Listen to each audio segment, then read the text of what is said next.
नमस्कार, मैं हूं मुस्तफ़ा हुसैन और आप देख रहे हैं voice of MP. Madhya Pradesh में चुनावी रणभेरी बजने के बाद वॉइस ऑफ एमपी हर राजनीतिक अपडेट आप तक पहुंचा रहा है। इस समय दिल्ली में भाजपा के संसदीय बोर्ड की बैठक चल रही है।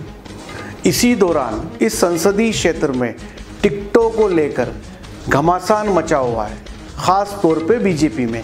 कांग्रेस की यदि बात करें तो कांग्रेस अपने सारे उम्मीदवार घोषित कर चुकी है। बीजेपी में 4 सीटों पे उम्मीदवार घोषित होना है, जिसमें जावद, मनासा, गरोट और जावरा शामिल है और उसी को लेकर सारी कवायदें की जा रही है और लगातार अलग अलग अपडेट आ रहे हैं। दिल्ली से जो लगातार खबरें आ रही है और उन खबरों के बीच एक चौंकाने वाला नाम सामने आया है और वो नाम है बीजेपी नेता सुरेंद्र पांडे का।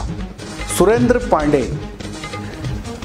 पूर्व प्रदेश बीजेपी अध्यक्ष और पूर्व सांसद स्वर्गीय लक्ष्मीनारायण पांडे के छोटे बेटे हैं, यानी कि जावरा के सिटिंग एमएलए राजेंद्र पांडे के छोटे भाई, और दिल्ली में रहते हैं और आम तौर पे चुनावी माहौल में उनका नाम सुनाई पड़ता है।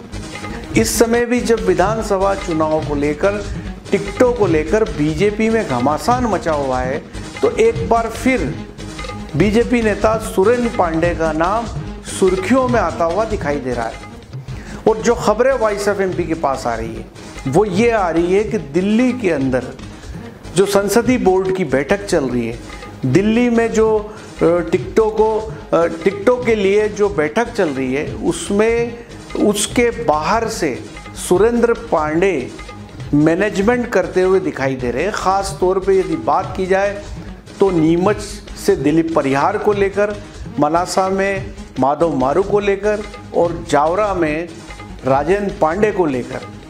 और ख़बरें ये भी है कि दिल्ली में अपने माध्यमों से, अपने सोर्सेस से सुरेंद्र पांडे इन तमाम लोगों के लिए पैरवी कर रहे हैं और इस प्रयास में है कि इनको टिकट मिले। सूत्रों के हवाले से खबर आ रही है। और राजेंद्र पांडे, यदि पूर्व में सुरेंद्र पांडे के बारे में यदि देखा जाए तो जब स्वर्गीय लक्ष्मीनारायण जी पांडे जब यहाँ से सांसद हुआ करते थे, उस समय वो उनका काम देखते थे और दिल्ली ही रहते थे और इस संसदीय क्षेत्र में भी उनके दौरे हुआ करते थे।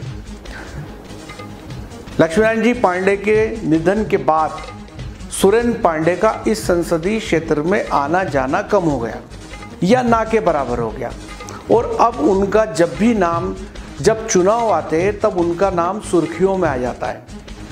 इस समय वो दिल्ली में मौजूद है और कई भाजपा नेताओं के संपर्क में है और लगातार जो है फ़ोन कॉल्स पे जो इस संसदीय क्षेत्र के बीजेपी नेता है वो भी उनसे संपर्क में, उनसे बात कर रहे हैं। और उन्होंने दिल्ली से ये ख़ास बात यहाँ के बीजेपी नेताओं को बताई कि सूची भले सुबह जारी हो कल या देर रात जारी हो, लेकिन अंतिम मोहर नीमच से दिलीप सिंह परिहार के नाम पे लगेगी, मनासा से माधव मारू के नाम पे लगेगी, जावरा से राजेंद्र पांडे के नाम पे लगेगी और गरोट से चंद्र सिंह सिसोदिया के नाम पे लगेगी।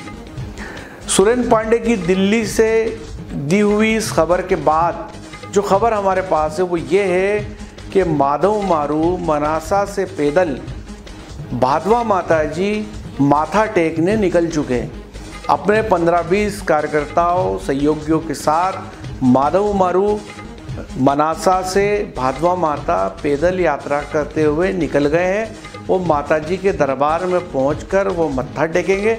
शायद ऐसा लगता है कि उनको ये सूचना हो कि उनको टिकट मिल गया है, इसलिए वो माता रानी के दरबार में पहुंच रहे हैं।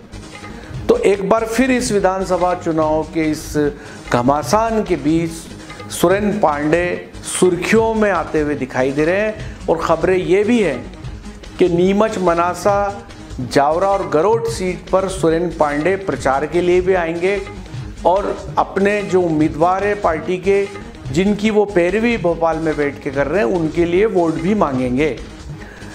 एक ख़ास बात और है कि स्वर्गीय लक्ष्मीनारायण पांडे के ज़माने से ही ये काफ़ी लोग जो है इस संसदीय क्षेत्र के सुरेंद्र पांडे से जुड़े हुए हैं और यदा कदा जब भी मौका आता है तो दिल्ली में बैठ के उनकी पैरवी करते हैं। तो इस समय संसदीय बोर्ड की बैठक चल रही है। उम्मीद की जा रही है कि इस संसदीय क्षेत्र की जो 4 सीटें रुकी हुई है उस पर देर रात फैसला हो जाए। वैसे इन चारों सीटों पे भारी घमासान है। जावरा की बात करें तो राजेंद्र पांडे के सामने सिंधिया के खासुल खास के सिंह कालूखेड़ा का नाम है। वहाँ से जीवन सिंह शेरपुर भी निर्दलीय उम्मीदवार हो सकते हैं और वो फार्म डाल सकते हैं। शेरपुर कांग्रेस से टिकट मांग रहे थे। वहीं डीपी धाकड़ का नाम भी सुर्खियों में आ रहा है, वो भी बगावती सुर अपना सकते हैं।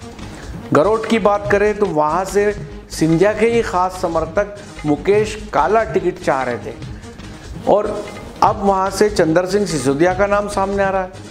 और ठीक इसी तरह आप नीमच की बात करें तो यहाँ से संघ की ओर से पवन पाटीदार जो बीजेपी के जिला अध्यक्ष उनका नाम आगे बढ़ाया था। तो अब ये देखना है कि यहाँ से उम्मीदवारी किसको मिलती है। और मनासा की बात की जाए तो वहाँ से भी सिंधिया के खासुल खास समर्थक विजय सिंह मालागड़ा का नाम आ रहा था।